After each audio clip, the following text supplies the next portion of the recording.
I bought a whole bunch of shungite rocks. Do you know what shungite is? Does anybody know what shungite is?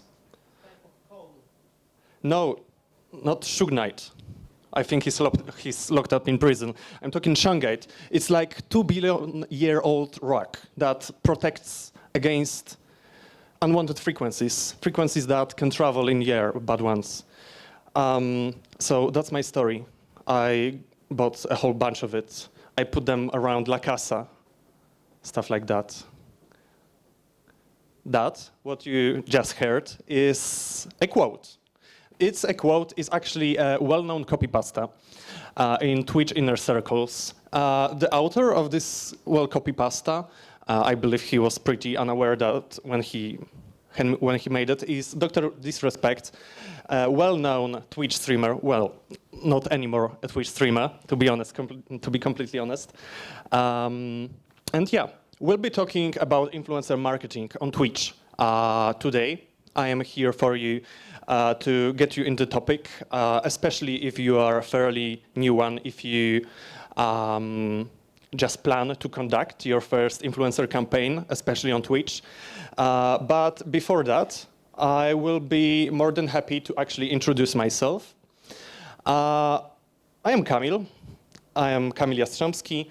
And quickly about me, I promise you that's only one slide. I could have been talking about myself a fairly way more time than that. Actually, I've been working with influencers since 2016 on the pop culture event, fun pop culture event called Sabbath Fiction Fest. I was associated with organization that was behind Sabbath Fiction Fest.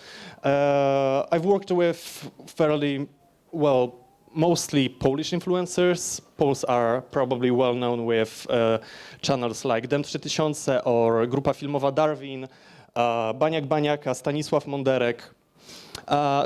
Then I made into game dev, more of a game dev approach in All In Games, Polish video games publisher located here in Kraków, beautiful city. From the titles, most well-known titles, probably Ghost Runner, especially after yesterday's evening, and Chernobylite. Right now, I am hired by Curve Games, a British publisher. That's behind some titles like Oli Oli, Dear Esther, Human Fall Flat, a very well-known one, For the King, The Fish, A Blast on Twitch, and many more. And I am here for you to add influencer marketing on Twitch actually to your arsenal. But before we get strictly, why Twitch? Why not YouTube? Why not Facebook Gaming? Why not any different big Asian, for example, streaming platform? Why overall influencer marketing? Well, since 2016, like you can see on this chart, in 2022, influencer market is estimated to be worth around, over $16 billion. That's almost 10 times increase, and that can give you a rough number that influencer marketing is getting more and more attention, if you want it or not. Also, from the State of Influencer Marketing Benchmark report, a fairly fresh one, you can see some raw numbers that almost, 50 million people consider themselves influencers. How they actually, if they are influencers or not, that's not for us to decide. But if we want it or not, it's getting more and more attention. A big chunk of brands decide to indicate some budget for influencer marketing for the campaigns, and like I said, about the market size. But let's get into Twitch. Twitch itself. Why especially Twitch? Why I decided to dedicate this lecture Twitch? Streamlabs and StreamHatchet Q1 2022 is also a very fresh report. I believe it came out early May, so it's like only 2 weeks. And when it comes to total watch total hour watched in Q1 2022, you can already see how big chunk of this chart Twitch actually takes. 76%, and that's with hours watched. So overall, where the viewers spend their time, they obviously spend it also on YouTube, but only 13%, and Facebook gaming is only 1/10 of the whole chart. And when it comes to total hours streamed in Q1, that can give you an example on actually where streamers like to spend their free time. Well, free time, actually that's a work for them, especially for most of them. Over 90%. That's a very big number. And YouTube and Facebook combined are only a little bit over 8% of this market. It's constantly increasing year over year, and Twitch is definitely a way to go, and it's a great place to start actually your journey with influencer marketing, even if you are fairly new one to this one. The streamers, there wouldn't be a place, obviously, there wouldn't be a Twitch without streamers. Don't expect to understand them right away. Twitch is like, well, let's find a good metaphor. Twitch is like a bunch of friends. You get into a bar and there are people laughing, drinking beer at one in the corner, and they all have their own jokes. They all got their own memes. They have common memories. They are just simply friends. And everything actually on Twitch is connected. It's like, for reviewers, it's like series, a good series that they can get involved to and then want to constantly follow what's happening with their favorite streamers. That's why they sub, that's why they follow, that's why they comment and post on the subreddits dedicated for the streamers. And right here on this slide, I just included a few ones. Most of them are fairly well known on Twitch. But when it comes to, well, I spoke about that everything is connected on Twitch, and that's mostly because of the communities of the streamers. Right here you can see a map. That's a map made by some user of the Twitch subreddit that can show you simply how the communities are shared among influencers. You can see you can see those points, like XQC, probably currently the biggest English-speaking influencer on Twitch, is sharing a big chunk of community with Soda Poppin, Shroud, very well-known influencer playing first-person shooters next to Koch Carnage. This big chunk in the center are English-speaking streamers, and all of those streamers actually share their communities, obviously. But getting to what makes the communities actually the community of the streamer, why they get involved. And my first guess would be emotes, but yet again, before we strictly get to the emotes, that's probably a chat that a common viewer sees when it's his or her first time on Twitch. It's like a total gibberish, right? Those Nim, Pipo Pizza, Troll Despair, Lula, there's Lila, there's Lul W, the last one, PP Crazy, HDHD. And at some point, when people see this gibberish, they wonder, am I brain damaged? Or are they brain damaged? What's wrong with those people with those meaningless words? And those are simply, that's a total basic for Twitch, but a great first step. You have just simply to install third-party extensions, and those are called Better Twitch TV is probably the best, the most well-known one. Frankerface Z and 7TV. 7TV is fairly a new one. And that's actually your first step to get into understanding of the communities, because every streamer has its own emotes on the channel. That's just a curiosity that I included. Most commonly used Twitch on emotes on Twitch.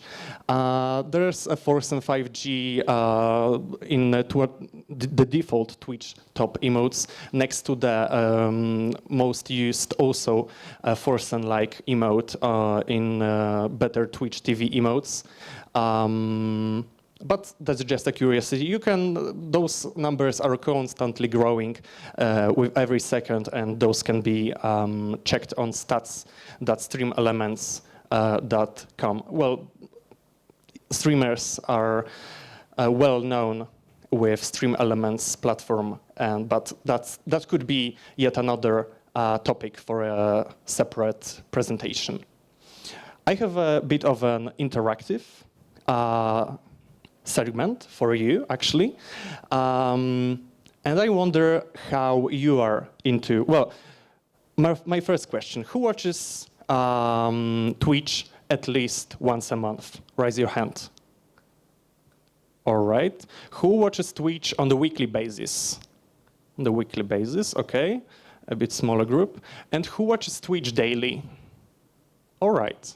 3 people, I believe, only 3 people. So I guess that people that watches Twitch maybe on the weekly basis, but especially on the daily basis, are well familiar with those emotes. Do you know the first one? Yeah.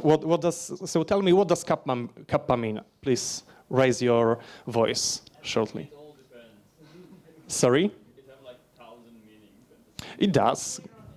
Yeah, ironic would be probably the first one that comes to my head also. If you just simply add kappa to your message, you're simply being ironic. So yeah, that was a fairly easy one. The second one, well-known Pepper. Feels Goodman, yeah. A classic on Twitch. Not only on Twitch, obviously. It's well known overall in pop culture. Some people use it, for example, when a music is way too loud. They use Feels Goodman clap. Some people will definitely know what I'm talking about. The third one, Forsen E, a standard Forsen E. At some point, well, Forsen, for the context, is a Swedish streamer streaming on the Twitch since, I believe, 2014. Not getting into details, they first played StarCraft and Hearthstone, now he's doing variety. But at some point, this emote of his face, well, distorted a bit, was such popular that he was called a face of Twitch. And probably the toughest one, the last one, what's that emote? Yeah, it's copium. Yeah, it's variation of copium because obviously you have million variations of pepper, and copium is one of them. But what's the meaning of copium?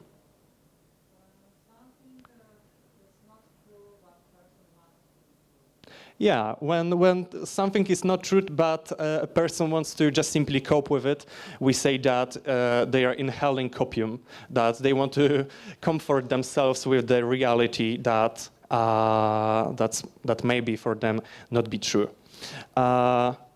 Actually, yeah, we went through that pretty swiftly, and I actually wonder. There's Susan Wojcicki. Susan Wojcicki is the CEO of YouTube since, I believe, 2014. And actually, she was interviewed by Ludwig. Ludwig is also a well-known streamer on Twitch. And the Ludwig interviewed Susan Wojcicki just like I did with you. The video is only 2 minutes, so let's quickly see it. Check in, but I can't say that I come home and watch a ton of live streams. Well, let's do a test if you're down. And this is a very simple test. I'm going to show you an emote that is very important in the live streaming space, and you tell me the emotion that attaches with it. Okay. And then I'm not sure I'm going to pass. I know that we don't have some of the emotes that you would like. Yes. I am aware of that. I know. And so this is introducing you to some of them. And I don't really spend a lot. I do go on competitor sites. What competitors in general? All of them. I do go on all of them.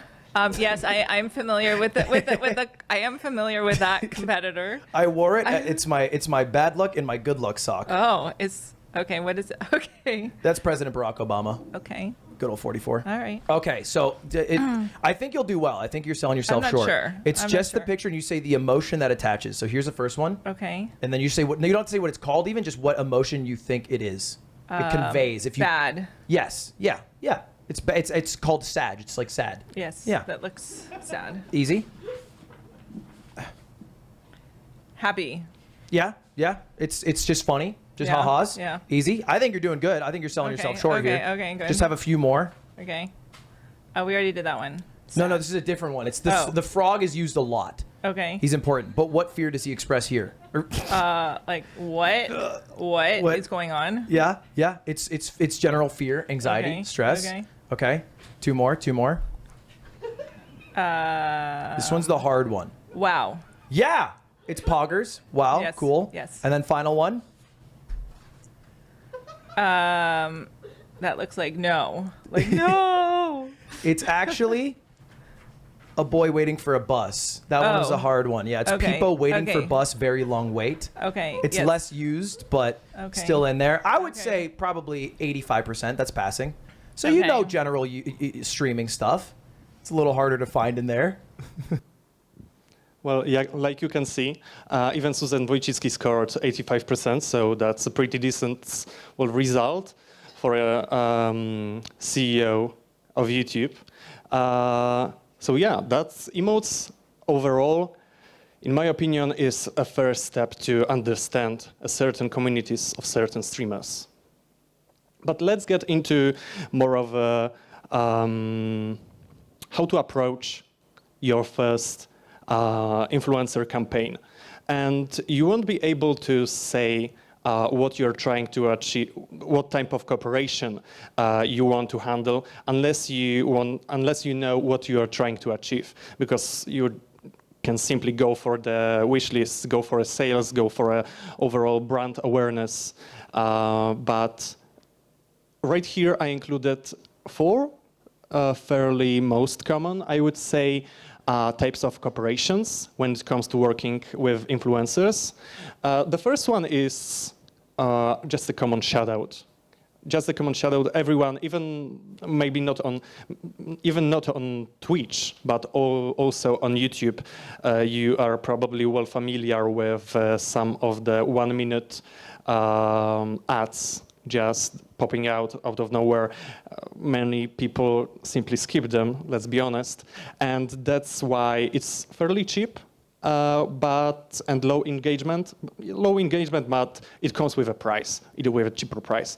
Gameplays is probably the most common one when it comes to promoting your game on Twitch. Those are simply dedicated gameplays. You are paying the influencer just for playing the game, building this awareness. Because some people, after the streamer is done with playing the game, if they are interested in the game, they will simply go to the game store and buy it. Those are maybe not most expensive, but they are well building brand awareness. Speaking about brand, we have also brand ambassadors. I think those, especially long-term brand ambassadors, is fairly not that seen on Twitch. Especially not when it comes to games, maybe to products like some different products, some energy drinks have on Twitch many ambassadors. And ambassadors, the work of the ambassador is all about, well, talking about the product. They can have the chatbot spamming a message with a dedicated link that will redirect you to the store. They can have a banner in the description. Overall, long-term cooperation. And my favorite ones is probably unboxing. You can always send some stuff to a streamer, and from my experience, they will be more than happy to actually make an unboxing live. And this is fairly cheap because the only costs are the contents of the package and sending the package.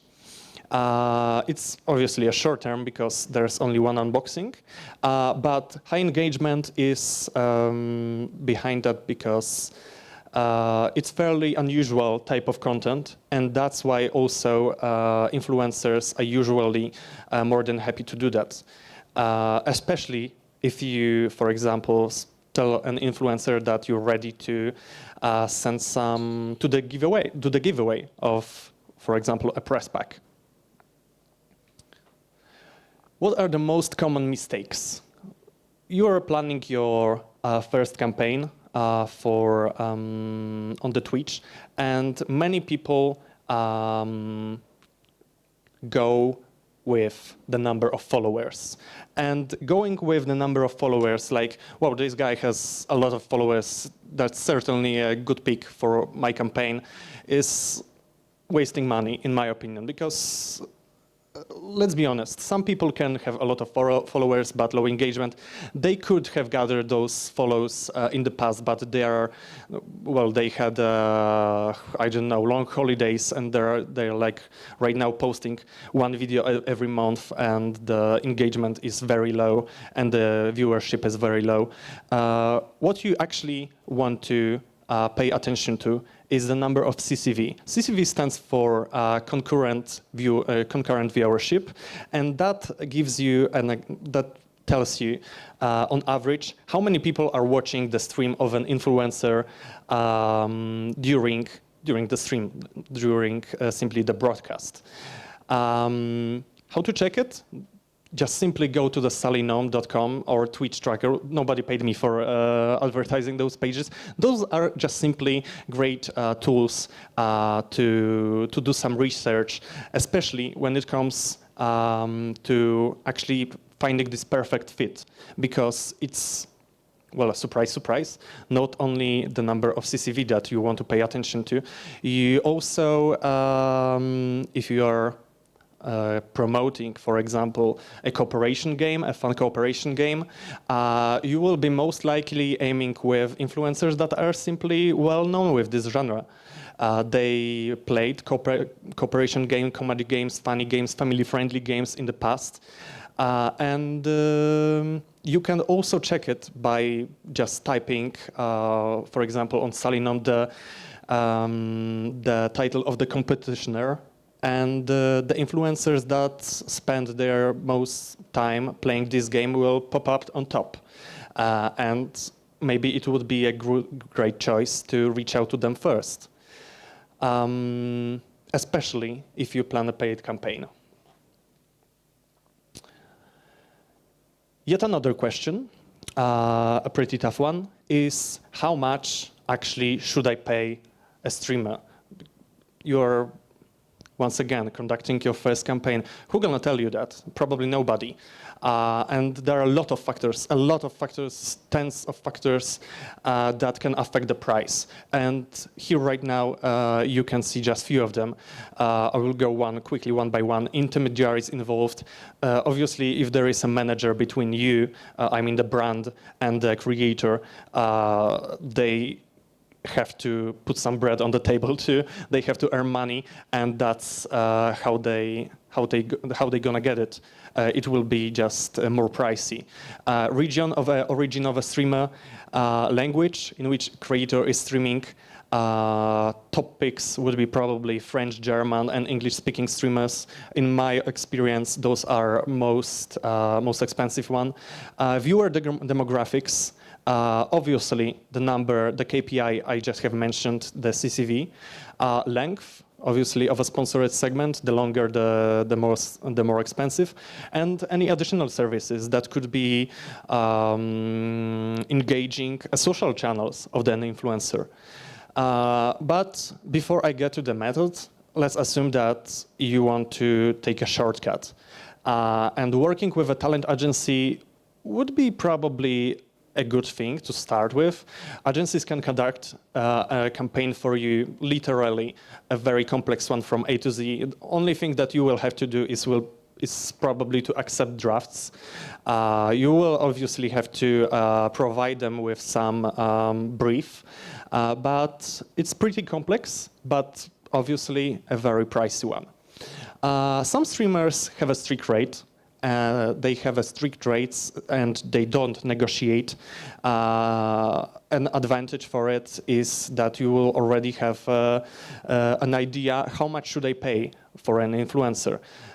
Yet, once again, if it's a talent under an agency too they could have a strict rate for a certain influencer, especially if a schedule of an influencer is packed with streams, sponsored streams. And the third one, obviously, how to suggest a rate yourself. First thing, obviously, I know it hurts. You have to do some research. You have to spend some time, your time, doing some research to propose the rate yourself. And those are these factors that I have mentioned. And the method, a very rough one that I do follow when working with influencers, is cost per viewer hour. That's an KPI, the CPH, that stands right here. And that's a cost for one viewer to watch the stream for 1 hour. So it's connected to CCV. If someone has 1,000 viewers on average stream and they watch a stream for 1 hour, that will be the number of CPH. And that multiplied by an average rate, and once again, many factors that can range from $0.50 to $1.50. And that depends mostly, I think, on the language that streamer is speaking during the broadcast. But let's assume we have a streamer. Let's call him Sebastian. Sebastian streams. Sebastian is from Sweden, but streams in English. He is very well-known streamer on Twitch. On average, on his stream, there are around 1,000 people on average. So that would be 1,000 multiplied by an average rate. Let's assume it's $1.8, and that gives you right away a number of $800 per 1 hour of sponsored stream. And that's a proposed rate that you can actually come up to an influencer. Obviously, you can then negotiate and find the common ground. Speaking about the collaboration overall, if you're already on set, you already have a contract signed with either an agency or a streamer, how to squeeze out the maximum potential of it. Because after you are asked to do the report for a campaign, influencer marketing campaign, well, you can ask yourself, could I do that better? And 90% of the answers would be probably, yes, I could. So how to do that? The first one is probably the most obvious one, but some of the marketers, I think, could, especially when supervising your first campaign, could forget about it. And that is simply about including tracking links to measure the effects. If an influencer sets up a chatbot in the chat during the stream, or there's a banner in the description, or he or she simply puts a link on social media. Make it a bit.ly. Ideally, it would be a UTM if you have stream pages connected to your Google Analytics. You will thank yourself later while making the report, because you will be able to just simply at least come up with a KPIs like click-through rates, at least. Then you can obviously correlate it with wish lists, with sales, if the time is in your favor. But yeah, involve the streamer's social media channels. That's actually yet another one. Not everyone during an activation for a streamer go for social media channels. That could be another yet common mistake, because actually using the social media channel of the streamers, if a streamer posts frequently on Facebook, uses TikTok, TikTok especially right now, the market is still growing, some tweet on Twitter, the price could be possibly higher, but it's a great way to actually announce, obviously, a content that is coming. Incentives. Incentives, by incentives, I mean obviously mentioned press packs, for example. Those are great because for in an eyes of a streamer, that's, once again, something to engage the community. And that you can make it by sending a press pack, or simply making a giveaway.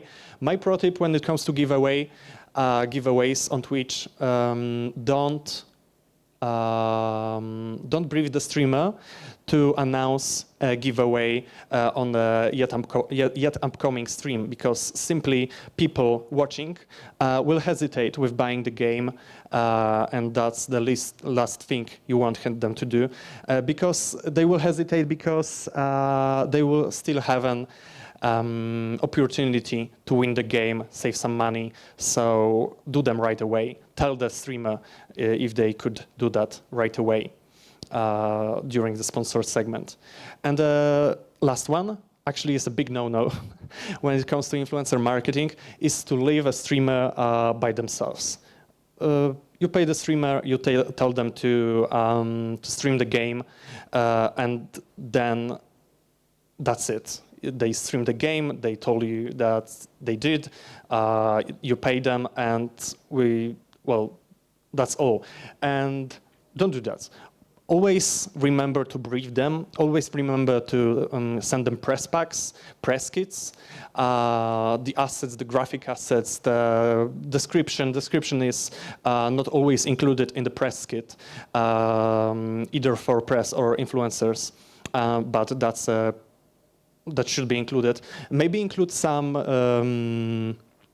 templates, some transparent graphics of the characters from the game, because streamers, if they put a VOD on YouTube later on, they love to use that on the thumbnails.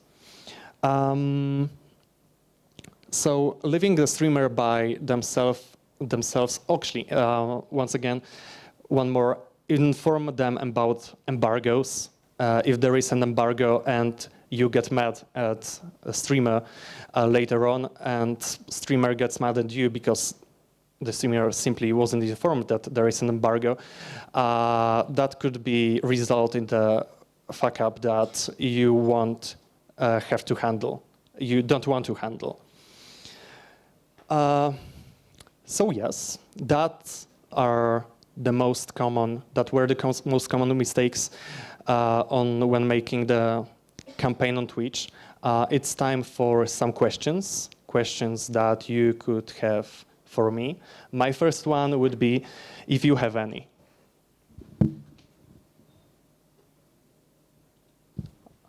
Go on. Okay, so if you actually inform... In the queue? Sorry. Hi. Hello. So what if we inform the streamer of the embargo, but he still breaks it? What do you do then? When the streamer breaks the embargo, the first thing you have to do, obviously, you want to take the video off. When it comes to Twitch, because we are talking about Twitch right now, if you see that the streamer broke the embargo or already streamed the game, there's, to be honest, not much to do. Maybe deleting the VODs from Twitch would be a good thing to do, telling them not to upload any VODs on YouTube, on any other channels, because it's way easier when it comes to YouTube, because they can take down the video. When it comes to Twitch, it could be more of a problem. Mostly, you can handle that by taking down the VOD. Would you put them on some sort of blacklist, or, you know? Well, when working with influencer that broke the embargo, I would most certainly double check if I want to work with them in the future. For sure, I'm not sure if I would work with them when it comes to paid opportunities. It also there could be a lot of factors. That could be a perfect pick, or that could be a very well-known streamer that you could have give this streamer a second chance, especially if it's a well-known big one streamer. Maybe if the streamer breaks the embargo, they promise you you could negotiate that they will stream yet another of your games from your portfolio as a sort of to be fair with each other. Thanks. Thank you.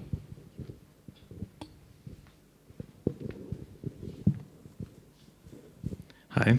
Hi. So my question would be regarding this whole idea of promoting the game via Twitch. Do you have any data on how much do the game creators actually get from those promotional, like, what is the effectiveness of those kind of campaigns? Because from my experience, from what I saw on Twitch, the Twitch streamer is one thing, but also the chat is the other thing. And the chat usually is not very happy when they see a paid content being shown. And that might actually influence the others, whether they actually should be interested in the game or not, because they can see that, okay, the Twitch streamer is just, they are streaming because they got paid. But so that's my question is, does it actually influence those campaigns, and how exactly are those campaigns? Do you have any data on if those campaigns actually are effective? Well, first of all, I most definitely agree. Chat is not pleased when a streamer announced that they will have a sponsored segment right now.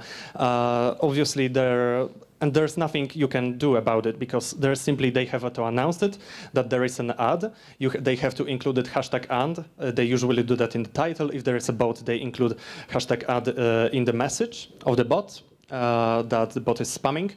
I don't have any specific data to share with you, but most definitely paid opportunities when it comes to Twitch streamers is something more of a brand awareness action in some sort, because the most potential you could probably get from organic outreach to influencers. If an influencer get into your game, they stream it organically because they just simply were anticipating the game, it will be most authentic one. It will be just honest, and the stream will be aware of it. So I completely agree with you. And my pro tip for this one, it will not quite be an answer for your question, but to get really streamers into your game organically. And I think key for it is a proper brief, a proper email during the email campaign to squeeze out the most honest content that a streamer can stream. Okay, a classic one. So what would you choose? Like one big influencer, streamer, or a couple of mid or small ones? Or maybe in which campaigns would you choose one, and in which the other one? That's actually a great question. That's actually the question that I ask myself during planning many strategies for the projects, upcoming projects, for the titles that could be coming up in the future. And The most honest answer that I could give you is it depends. It depends on the type of the game. For example, if it's a multiplayer game, if it's a cooperation game that people usually play with friends, I would aim for a smaller influencers. Smaller influencers, smaller streamers, that's an example. Because if you do a paid campaign, you can have a full lobby. Let's assume that the game that you plan to release can have a lobby up to 5 players. And it will be, well, you can consider one bigger player, one bigger streamer for $1,000, and you can pay 5 different streamers, each $200, and for the same price, you will have, for example, a full lobby for the game, and they will have way more fun with playing together. When it comes to RPGs, narrative games, I would aim for probably one bigger streamer, but that's a very individual approach. Depends on the game, once again.